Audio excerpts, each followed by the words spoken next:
Em uma defesa para lá de perfeito, o advogado de Bolsonaro acaba com toda a narrativa do suposto golpe e frente a frente com os ministros da primeira turma e também Alexandre de Moraes e Paulo Gonet, ele traz provas contundentes e deixa os ministros sem fala.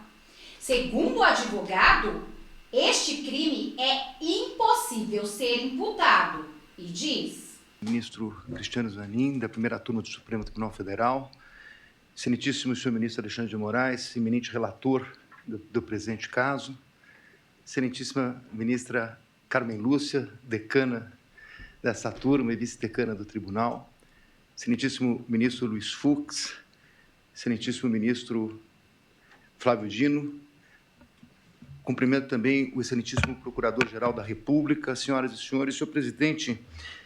Eu inicio a minha sustentação dizendo que o presidente Jair Bolsonaro foi o presidente mais investigado da história do país.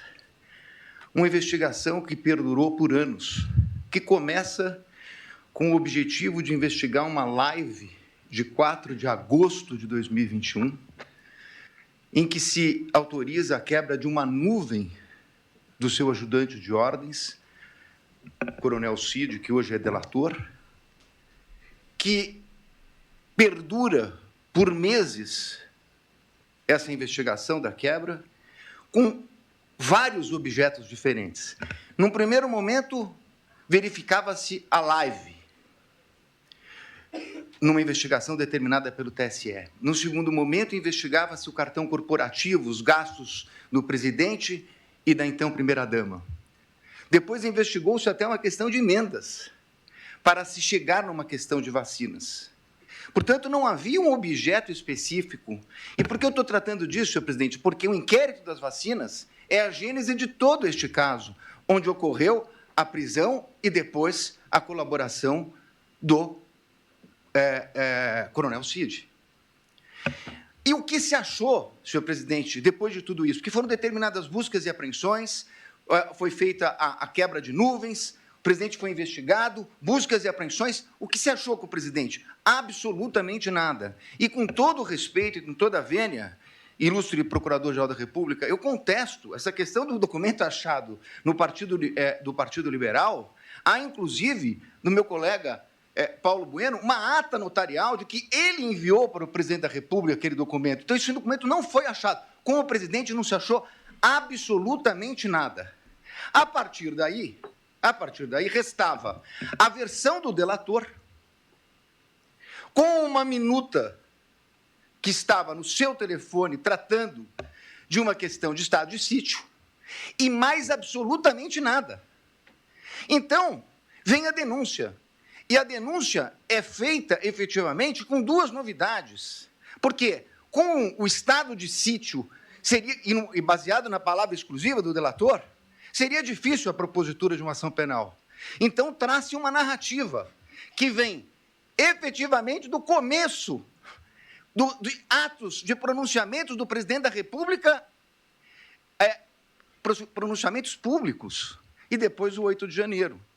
Sobre esse primeiro momento, senhor presidente, eu me permito até fazer uma digressão sobre o mérito antes de tratar das preliminares, mas é importante dizer que, sobre esse primeiro momento, nós temos, efetivamente, uma acusação do Procurador-Geral da República de 2 artigos gravíssimos do Código Penal que tratam do golpe, e de golpe contra as instituições democráticas e contra o governo legitimamente eleito.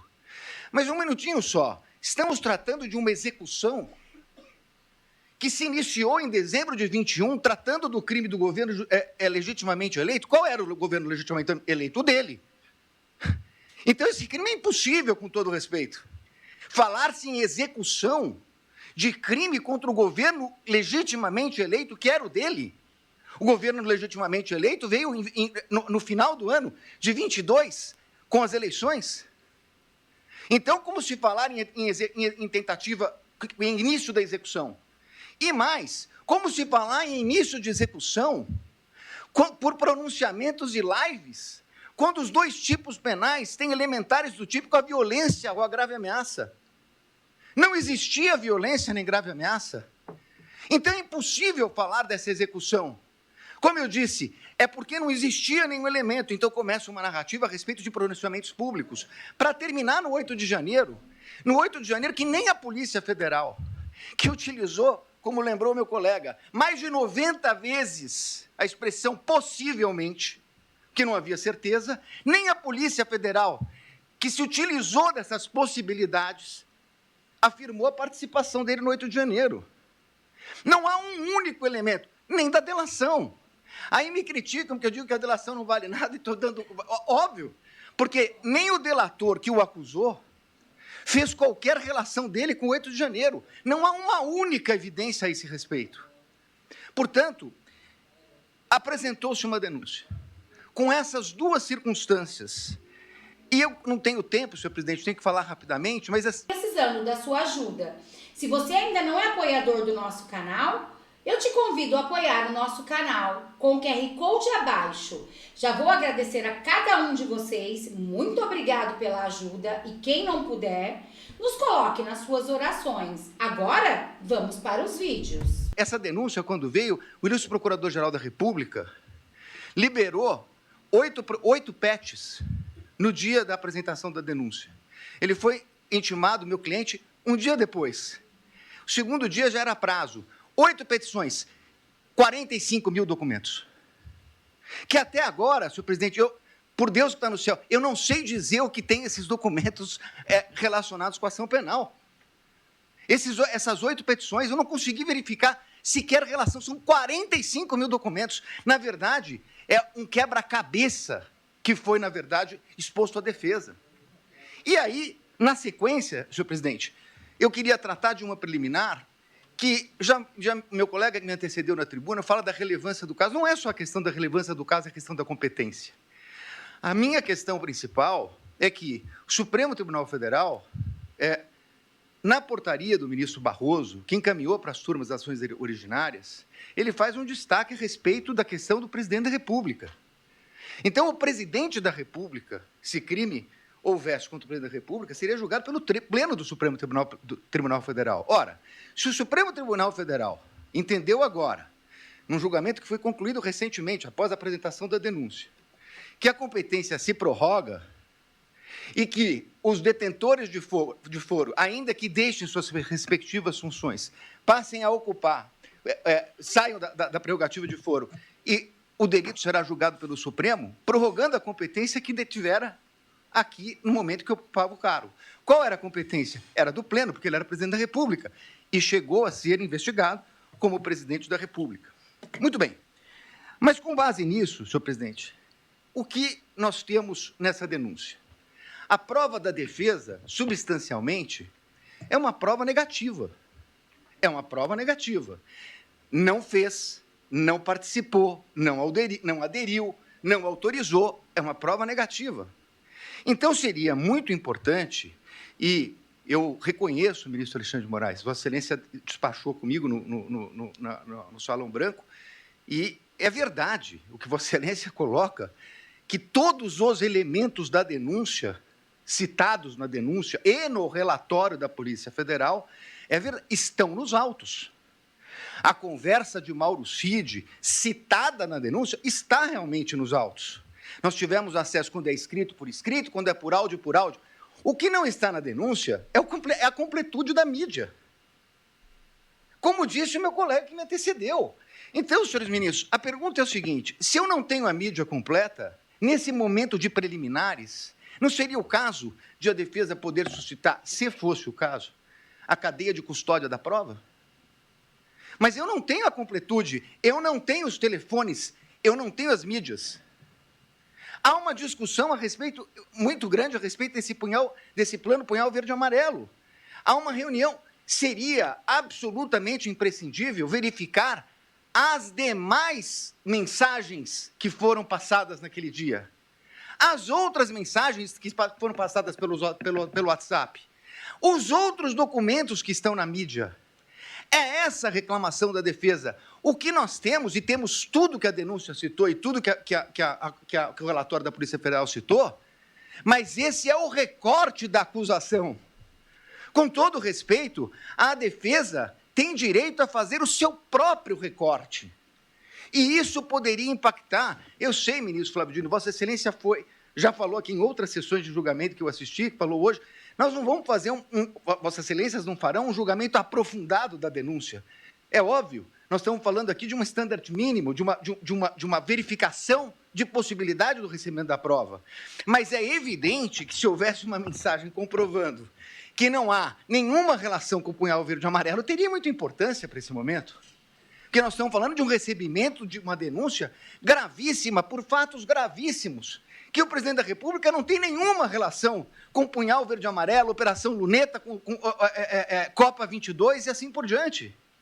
Então, a verificação das trocas de mensagem, a partir do momento que Correios dizem que falaram com o comando militar, que pediram audiência no Planalto, na Alvorada, que tiveram lá, o que disseram?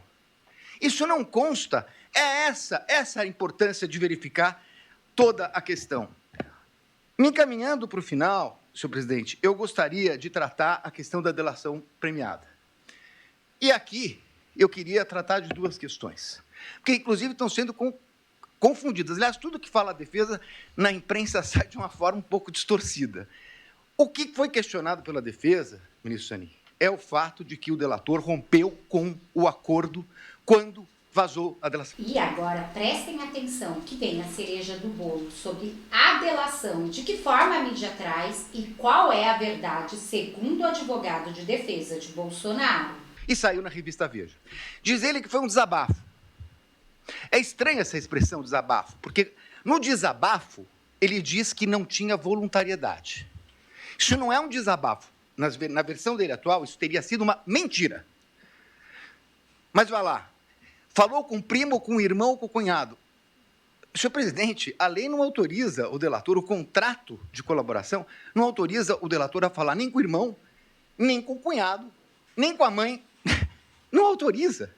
Ele, inclusive, estava proibido até de ter contato com o pai, salvo engano meu, a partir de um determinado momento, que era investigado. Se ele falou com o cunhado, e se isso foi vazado, essa é uma responsabilidade dele. Dir-se-á, mas essa é uma questão formal. É verdade, uma questão formal. Só que mais adiante vem uma questão de que a Polícia Federal diz que ele mentiu, omitiu e se contradisse. E aí, senhores ministros, essa é a minha maior crítica, a questão da delação. Por quê? O Supremo Tribunal Federal, num voto de grande detalhamento do ministro Dias Toffoli, diz o seguinte: delação é um meio de prova. O delator conta uma história, as autoridades buscarão as provas de corroboração e só assim ela poderá ser utilizada. O que aconteceu nesse caso? Ele falou, segundo a Polícia Federal, ele mentiu, omitiu e se contradisse. E então há uma audiência para que ele tivesse oportunidade de se corrigir. Mas aí, com todo respeito, há uma inversão. Porque, na verdade, não é o Estado que foi buscar as palavras de corroboração dele. O Estado foi buscar as provas de corroboração do que ele disse. É o contrário. O Estado trouxe indícios e ele se adequa aos indícios trazidos pelo Estado. É completamente o inverso. Com todo respeito, ministro, é o inverso. O delator tem que falar e o Estado tem que trazer as provas para condenar alguém. O que aconteceu aqui é que ele falou, mentiu, e o Estado tinha indícios, e aí ele se adequa ao Estado. E aí, com todo respeito, vem a denúncia do seguinte, inclusive, o colaborador, nessa versão do colaborador, foi corroborada pela Polícia Federal. Não, desculpa, ele não foi corroborado pela Polícia Federal. É o colaborador que corroborou a versão da Polícia Federal. É exatamente o inverso disso. E numa audiência que se traduziu numa coleta de provas. E essa é a insurgência da defesa. Porque, nesse momento, essa coleta só poderia ser feita, com todo respeito, pelo procurador, pela polícia, e não pelo Poder Judiciário. Então, senhores ministros, para terminar, eu quero dizer o seguinte. Eu entendo a gravidade de tudo o que aconteceu no 8 de janeiro. Mas não é possível que se queira imputar a responsabilidade ao presidente da República, ou colocando como líder de uma organização criminosa, quando ele não participou dessa questão do 8 de janeiro. Pelo contrário, ele a repudiou. E mais do que isso, ministros, nesse tempo que não é possível discutir a questão aprofundada de provas, é importante dizer, senhor presidente, que enquanto a Polícia Federal fala possivelmente, enquanto a denúncia traz conjecturas, como a impressão de um documento no Palácio que teria tido conhecimento dele, o fato concreto é que o acusado de liderar uma organização criminosa para dar golpes socorreu o ministro da Defesa, nomeado pelo presidente Lula, porque o comando militar não o atendia. Foi o presidente que determinou a transição, foi o presidente que determinou que eles atendessem o ministro da Defesa que assumiu em 1º de janeiro.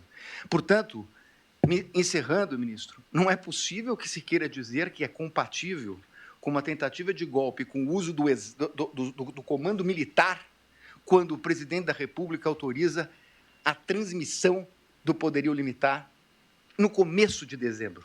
No começo de dezembro, antes da data do dia 15, antes da data do dia 11.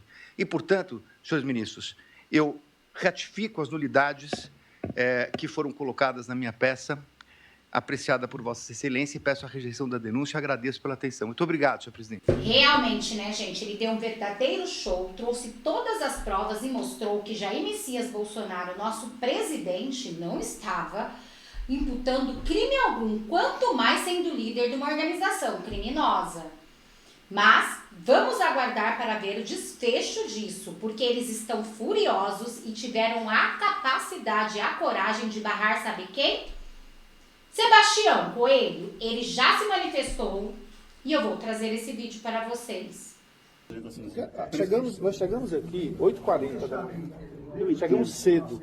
Ontem eu fiz contato na secretaria da turma para poder saber. Como é que é o seu nome? Não pode gravar, doutor. Aqui não pode gravar. Por que eu não posso gravar?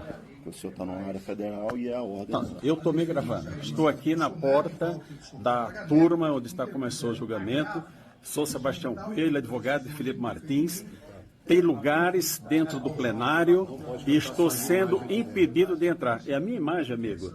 Eu estou fazendo a minha imagem aqui na porta do plenário, lugares vazios, e estou sendo impedido de entrar. Doutor Beto Simonetti, advogado da OAB, isso é uma vergonha o que está acontecendo contra a advocacia. E Vossa Excelência é responsável pela omissão que tem tido ao longo de todo esse arbítrio que está acontecendo aqui no nosso país. Eu estou denunciando para a nação que, como advogado de um dos principais acusados, ficou 6 meses preso, Felipe Martins, estou aqui com o doutor Edson sendo impedido de entrar na sala de sessões com lugares vagos, quando tem gente de movimentos sociais, como eles dizem, sentado lá no plenário. Isso é um escândalo para a nação brasileira. Eu estou denunciando, não estou ao vivo, vou descer e vou postar agora ali embaixo. E quero ver quem vai me pedir de fazer isso aqui. Isso é uma vergonha, isso não é um tribunal, isso é um tribunal de exceção para esse nosso país. E nós temos que dar um basta nisso tudo que está acontecendo. Chega desse arbítrio, vergonha nacional. Como vocês podem ver, o bicho pegou nesse julgamento.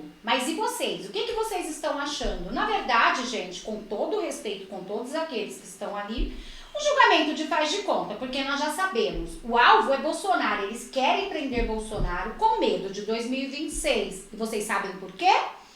Porque Bolsonaro já falou, me dê metade do Senado e metade da Câmara, e eu mudo esse país, ao começar por impeachment de ministros. E é por isso que eles estão caindo atirando. Bom, este foi o vídeo de agora, eu espero que vocês tenham gostado, eu preparei com muito carinho para vocês. Só não esquece de compartilhar esse vídeo com o máximo de pessoas que vocês conseguirem, porque de alguma maneira não estão entregando os nossos vídeos. E eu preciso da sua ajuda, sim, de você.